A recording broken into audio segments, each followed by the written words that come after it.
Breaking news చూస్తున్నాం. తెలంగాణ రాజకీయాల్లో పెనుసంచలనం సృష్టించిన ఫోన్ ట్యాపింగ్ కేసులో మరో కీలక పరిణామం చోటు చేసుకుంది. తాజాగా సిట్ అధికారులు మాజీ సీఎం కేసీఆర్కు నోటీసులు ఇచ్చారు. ప్రస్తుతమైన ఎర్రవెల్లి ఫామ్ హౌస్లోనే ఉండగా ఇంట్లో ఉన్న సిబ్బందికి నోటీసులు హ్యాండ్ ఓవర్ చేశారు. అందులో కేసీఆర్ ఎక్కడ విచారించాలని కోరితే అక్కడ విచారిస్తామని, రేపు మధ్యాహ్నం 3 గంటలకు విచారణ ఉంటుందని పేర్కొన్నారు. మరోవైపు కేసీఆర్కు నోటీసులు అందడంతో కేటీఆర్తో పాటు హరీష్ రావు, పార్టీ ముఖ్య నేతలు ఎర్రవెల్లి ఫామ్ హౌస్కు బయలుదేరారు. సిట్ నోటీసులపై ఎలా స్పందించాలనే దానిపై కేసీఆర్తో కలిసి వారు లీగల్ టీంతో భేటీ కాబోతున్నట్లుగా సమాచారం. దీనిపై మరింత సమాచారం మా ప్రతినిధి హరీష్ అందిస్తారు. హరీష్, చెప్పండి, మీ దగ్గర ఉన్న తాజా సమాచారం ఏంటి?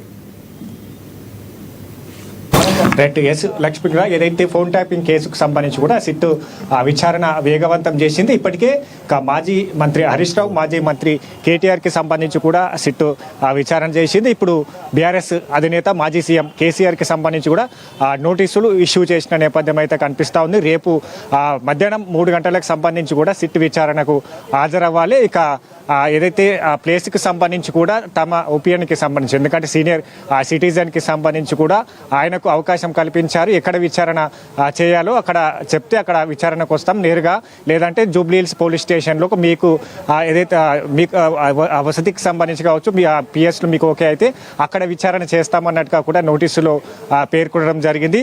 ముఖ్యంగా రేపు మధ్యాహ్నం 3 గంటలకు సంబంధించి కూడా మాజీ సీఎం కేసీఆర్కి సంబంధించి కూడా విచారణ చేరున్న నేపథ్యం అయితే కనిపిస్తూ ఉన్నది. ఇక ప్రధానంగా ఫోన్ ట్యాపింగ్ కేసులకు సంబంధించి కూడా పలు కీలకమైన అంశాలపైన కూడా సిట్ ఏదైతే స్టేట్మెంట్ రికార్డ్ చేస్తూ ఉన్నది. ప్రధానంగా ఇప్పటికే మాజీ మంత్రులు హరీష్ రావు, కేటీఆర్కి సంబంధించి కూడా ప్రశ్నల వర్షం సంధించిన నేపథ్యం అయితే కనిపిస్తూ ఉంది. ఇక ఏదైతే గత ప్రభుత్వంలో ఎన్నికల ముందుకు సంబంధించి కూడా బీఆర్ఎస్ పార్టీకి వచ్చిన ఎలక్ట్రల్ రూపంలో వచ్చిన బాండ్స్ కావచ్చు, నిధులకు సంబంధించి కావచ్చు, ఒక ఛానల్ సంస్థ ఎండి శ్రవణ్ రావుకి సంబంధించి కూడా తన అకౌంట్ నుంచి నేరుగా బీఆర్ఎస్కి పార్టీకి సంబంధించి కూడా నిధులు జమ ఎందుకు చేయడం జరిగింది, అకౌంట్కి సంబంధించి కూడా ఎందుకు ఆ నగదును ట్రాన్స్ఫర్ చేయవలసి వచ్చిందనే అంశాలపైన కూడా సిట్టు సుదీర్ఘంగా విచారించింది. దీంట్లో ఇరువురిని సంబంధించి కూడా ఇవే అంశాలపైన కూడా ప్రస్తావించడం జరిగింది. ప్రధానంగా ఫోన్ ట్యాపింగ్ అంశానికి సంబంధించి కూడా గత ప్రభుత్వంలో దాదాపుగా 8,000 ఫోన్లకు సంబంధించి కూడా ఆ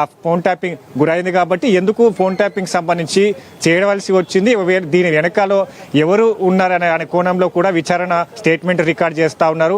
ఇక మిగతా అంశాలకు సంబంధించి కావచ్చు, ఇప్పుడైతే ఫోన్ ట్యాపింగ్ అంశం బయటకు వచ్చిందో అప్పుడు అక్కడ సంబంధించిన హార్డ్ డిస్క్లను కూడా తగలబెట్టడం జరిగింది. వాటికి సంబంధించి కూడా ఆ మూసీ నదిలో వేయడం జరిగింది.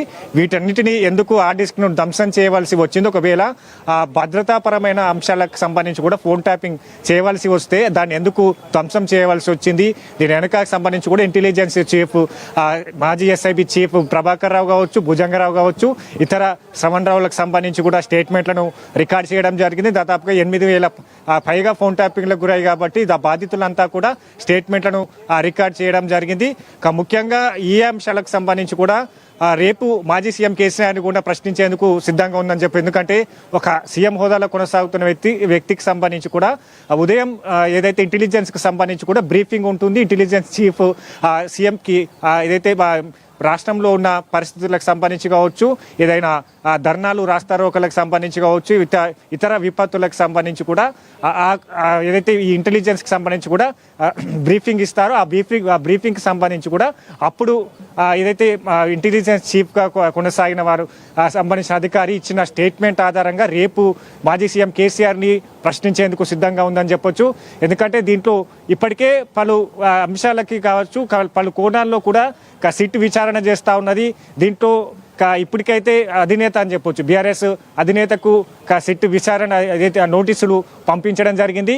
ఇక రేపు ఏ విధంగా విచారణ ఉండబోతుంది, ఏ అంశాలకు సంబంధించి కూడా రేపు సిట్ విచారణ చేయబోతా ఉన్నది. ప్రధానంగా ఇంటెలిజెన్స్కి సంబంధించి కావచ్చు, ముఖ్యంగా ఫోన్ ట్యాపింగ్ సంబంధించి కూడా ఒక ముఖ్యమంత్రి హోదాలో ఉన్న వ్యక్తికి ఫోన్ ట్యాపింగ్కి సంబంధించి కూడా చేస్తే వాటి ఆధారాలు కావచ్చు, వాటి సంబంధించి కూడా అందులో ఆ ఫోన్ ట్యాపింగ్లో మాట్లాడిన అంశాలన్నీ కూడా ఇంటెలిజెన్స్ బ్యూరో సీఎంకి అందిస్తుంది. కాబట్టి ఈ కోణంలో విచారణ చేస్తారా లేదా ఇతర అధికారులకు సంబంధించి కూడా ఇచ్చిన ఆ స్టేట్మెంట్ ఆధారంగా కూడా రేపు బీఆర్ఎస్ పార్టీకి సంబంధించిన ఎలక్ట్రల్ బాండ్స్కి సంబంధించి కావచ్చు, నిధులకు సంబంధించి కావచ్చు, ఇతర నగదుకు ట్రాన్స్ఫర్లకు సంబంధించిన అంశాలు కావచ్చు, ఎన్నికల ముందు ప్రతిపక్ష పార్టీలకు సంబంధించిన నేతలను ఫోన్ ట్యాప్ చేయడం జరిగింది.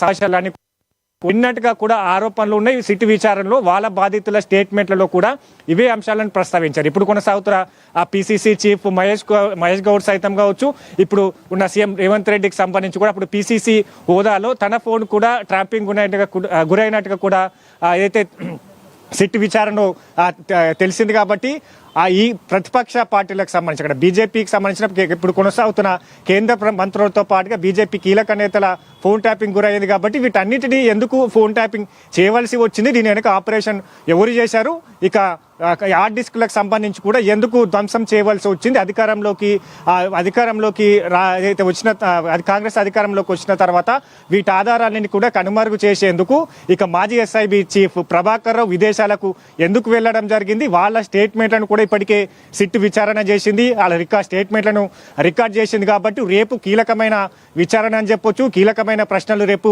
మాజీ సీఎం బీఆర్ఎస్ అధినేత కేసీఆర్ను ప్రశ్నించేందుకు సిట్ విచారణ చేయబోతున్న పరిస్థితి అయితే ఉందని చెప్పొచ్చు. లక్ష్మీనాథ్.